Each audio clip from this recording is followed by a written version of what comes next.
Hello friends, welcome back to the telesoap update. आज रात अनुपमा के सीरियल में क्या होने वाला है हम आपको इस वीडियो में बताएंगे।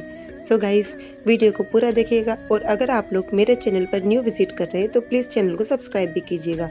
अगर आपको वीडियो पसंद आता है तो वीडियो को लाइक भी कीजिएगा और आज के पूरे एपिसोड की स्टोरी यदि आप लोग हिंदी में पढ़ना चाहते हैं तो उसकी लिंक मैंने डिस्क्रिप्शन बॉक्स में दे रखी है। वहाँ पर जाकर आज के एपिसोड की पूरी स्टोरी आप लोग हिंदी में भी पढ़ सकते हैं। कल के एपिसोड में हम लोगों ने देखा था कि वनराज अनुपमा को कन्फेशन पेपर देता है और बोलता है कि इसमें साइन कर दो, इसमें लिखा हुआ है कि स्कूल में जो भी हादसा हुआ था वो तुम्हारी गलती से हुआ था।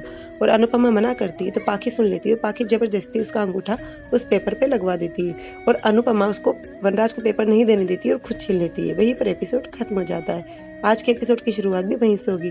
वनराज अनुपमा को चिल्लाते हुए बोलेगा कि तुम्हारी अब इस महानता का नाटक बंद करो, यहाँ पर मेरी बेटी के भविष्य का सवाल है, इसलिए मैं कहता हूँ कि बहुत सोच समझ के इसका जवाब दो और इस पे साइन कर दो।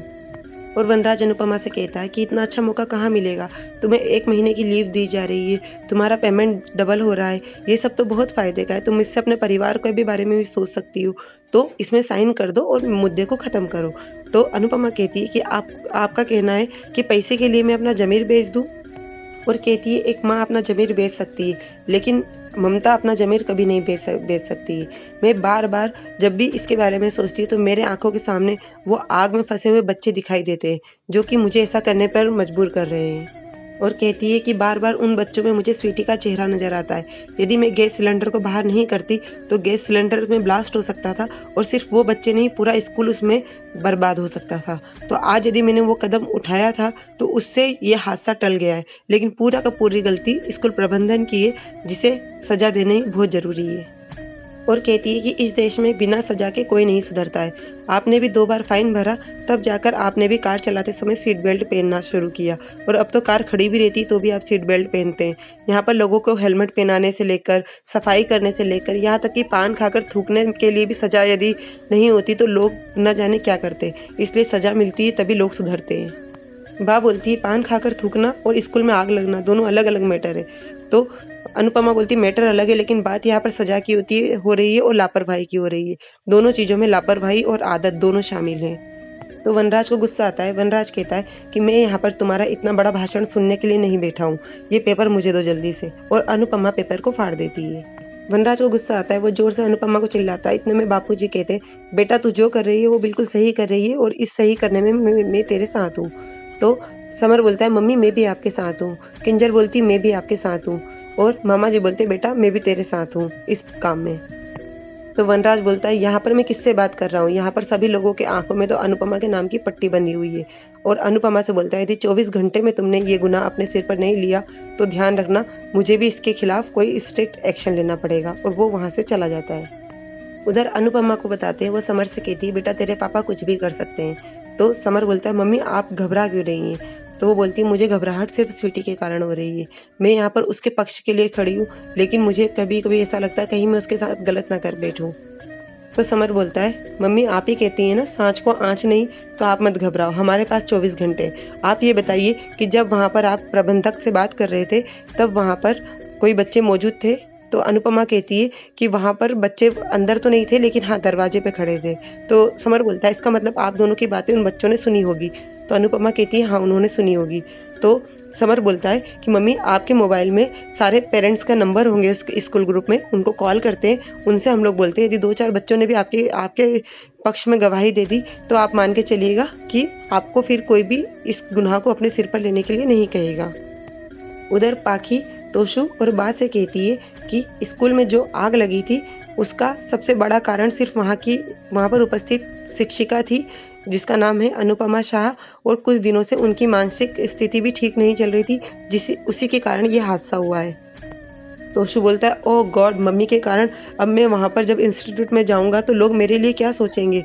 तो पाखी बोलती भाई आप तो फिर भी सीनियर है, लोग आपसे कुछ नहीं कहेंगे, लेकिन मेरा सोचिए, मेरा तो सभी स्कूल के सभी बच्चे जीना हराम कर देंगे। तो बा बोलती है जो भी कुछ हो रहा है लेकिन इस बार गलती बहू की नहीं है। पाखी बोलती गलती किसकी है ये मायने नहीं रखता, लेकिन उस चीज़ के लिए सफ़र तो मुझे ही करना पड़ेगा ना। बापूजी और मामा जी ये बात सुनते हैं। बापूजी बोलते हैं कि अनुपमा यहाँ पर सभी बच्चों के बारे में सोच रही है और यहाँ पर सबको सिर्फ अपनी अपनी पड़ी है। उधर वनराज को दिखाते हैं, वो काव्या के साथ कार में बैठा होता है। तो काव्या बोलती है कि बहुत ज़्यादा परेशान दिख रहे हो वी। तो वो बताता है कि अनुपमा ऐसा ऐसा कर रही है। तो फिर काव्या बोलती है इस समय उसे अपने ईगो को अलग रख के पाखी की ज़िंदगी के बारे में सोचना चाहिए, ऐसे तो वो पाखी का फ्यूचर ख़राब कर देगी। वनराज कहता है मैं उसे ऐसा नहीं करने दूंगा, फिर यदि भले मुझे उसके खिलाफ क्यों ना जाना पड़े, मैं ऐसा नहीं होने दूंगा। तो काव्या बोलती कोई बात नहीं वी, अब तुम अपने इंटरव्यू पर फोकस करो। जैसे ही वो दोनों कार से बाहर निकलते वहाँ पर कुछ पत्रकार आ जाते हैं और उनसे सवाल पूछते हैं कि हमने सुना है कि अनुपमा शाह ने आपको डिवोर्स नोटिस भेजा है, आपने भी उन्हें बोला है कि उनकी मानसिक स्थिति सही नहीं है, तो क्या वही कारण है स्कूल में आग लगने का? तो वनराज बोलता है आप मेरी निजी ज़िंदगी में मुझसे सवाल नहीं पूछ सकते। तो एक पत्रकार बोलता है कि स्कूल में आग लगने का कारण यदि यही है तो हमें इस बारे में आपसे जवाब चाहिए होगा। और वो पूछते हैं कि बताइए क्या उनकी मानसिक स्थिति अच्छी नहीं है? वनराज को गुस्सा आता है, वो उन्हें डांट देता है और वहाँ से चला जाता है। उधर दिखाते हैं कि दो पेरेंट्स को नंदनी के घर पर समर कॉल करके बुलाता है और वो पेरेंट्स अनुपमा से कहते हैं कि यदि आप नहीं होती तो आज हमारे बच्चे की जान नहीं बचती, लेकिन हम आपको सपोर्ट नहीं कर सकते क्योंकि स्कूल वालों ने हमसे कहा है कि यदि हमने आपके सपोर्ट किया तो वो हमारे बच्चे को स्कूल से निकाल देंगे, तो हम आपके जैसे महान नहीं है। और ये बोलकर वहाँ से चले जाते हैं। अनुपमा बोलती है इसमें इनकी कोई गलती नहीं है, ये माँ बाप है और इन्हें अपने बच्चों के बारे में सोचना ही होगा, लेकिन अब हमें इसका दूसरा रास्ता निकालना होगा। फिर समर के पास में कॉल आता है स्कूल से। अनुपमा बोलती है किसका कॉल था? समर कहता है स्कूल से फ़ोन था, कल सुबह 10 बजे मीटिंग रखी गई है ट्रस्टी के साथ में, वहाँ पर आपको जाना होगा। उधर समर को दिखाते हैं, समर कबर्ड में चार्जर ढूंढता है और गुस्से में बड़बड़ाता रहता है। तो बापूजी बोलते हैं वो सब तो ठीक है, तू ये बता तू ढूंढ क्या रहा है? तो समर बोलता है मैं मोबाइल का चार्जर ढूंढ रहा हूँ। तो बापूजी बोलते हैं वो देख सामने चार्जर रखा हुआ है। समर बोलता है देखो ना सामने ही रखा था लेकिन मुझे दिखाई नहीं दिया। तो बापूजी बोलते हैं कभी कभी बिल्कुल आसान रास्ता सामने ही होता है लेकिन हम लोग उसे देख नहीं पाते। ये बात अनुपमा भी सुनती है और अनुपमा पूरे पुराने सीन को याद करती है कि वहाँ पर कब कैसे क्या हुआ था। और फिर सुबह हो जाती है। सुबह सुबह अनुपमा स्कूल के लिए निकलती है। सभी लोग उसे बेस्ट ऑफ लक बोलते हैं। तो अनुपमा बोलती है कि आप लोग चिंता मत कीजिए, मेरे साथ में बापूजी और बा का आशीर्वाद है। बा बोलती है अब की बार में मेरा आशीर्वाद तेरे साथ में नहीं है, वहाँ पर जा रही है तो कुछ बिगाड़ कर मत आना बस।